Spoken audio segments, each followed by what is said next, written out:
pricing of the house is critical in getting you the most amount of money for your house.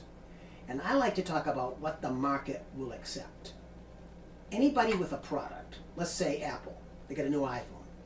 They pay $1 million in research to try to figure out the price that when they put it out, it's going to fly off the shelf.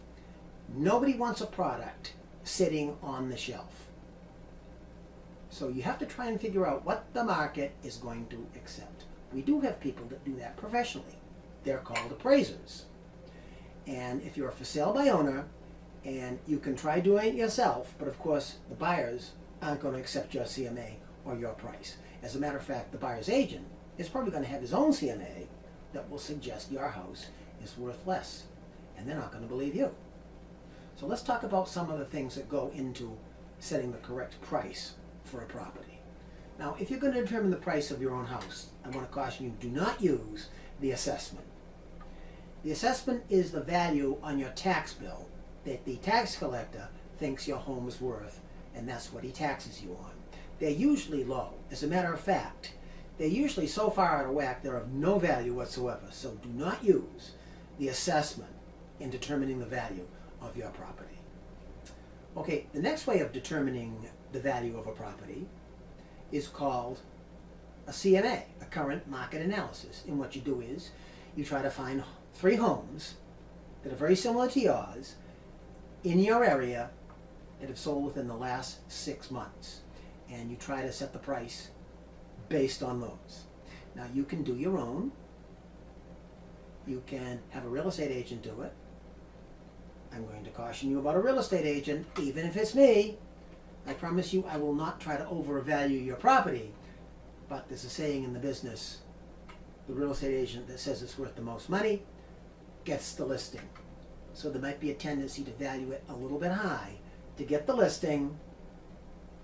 In the long run, it's going to devalue your property though, because it's going to take you longer to sell the property. So that's it for the certified analysis. Now, the buyer's probably going to do his own CMA, probably suggesting your property is worth less than you think it's worth.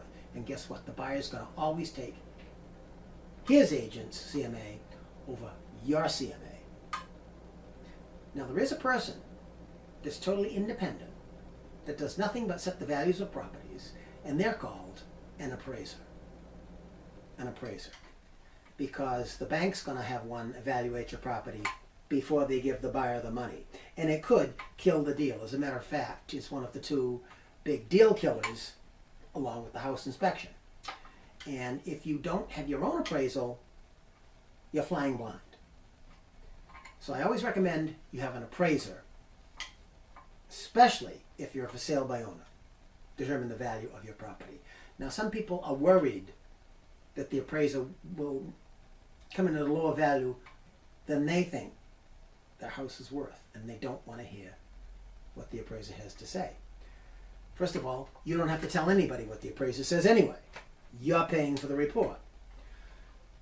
Also, the appraiser, that's all he does, is appraise properties. So you ought to be pretty good at it, huh? Another thing, if you hire your own appraiser, you can hire anybody you want. You can hire someone from your area that is very familiar with the market conditions in your area. Banks have to hire an appraiser off of a revolving list. And sometimes the appraiser is not even from the area.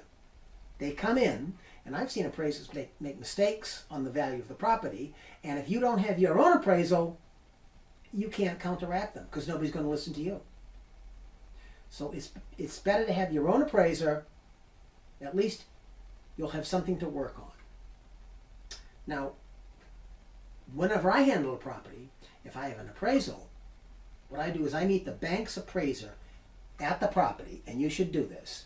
And the appraiser will probably ask you, do you know, especially if he's not from the area, well, do you know any comparable houses that have sold recently? He wants you to do some of the work for him. So I will say, well, as a matter of fact, I do. We had an appraisal done on the house, and here it is. Here's the 3 properties. So he looks at it, he sees the appraisal, and I'll tell you, every time I've done that, they've come in usually exactly at the same price. So the appraisal will help you protect the value of your property. The truth will never hurt you. Hire an appraiser. Now, if you're selling your own home and you want to try to determine the price by yourself and do your own CMA, that's okay. But one thing I want to caution you about, and this is something that sounds good. When I first started real estate, it sounded good to me. Start a little bit high so you can always come down. Invariably, that will devalue your house. Because if you start a little bit high, you're not going to get offers right away. You may even get the wrong buyers coming to your house. And the one thing that anybody that has any product to sell knows, market time devalues their product. Market time will devalue your house. It's better to set it at the exact price you think it will sell. As a matter of fact, you'll probably hurt yourself less by underpricing it. You'll probably get more buyers on the property, and they're liable to start a bidding war. So once again, I really caution you about trying to set the price a little bit high so you can come down.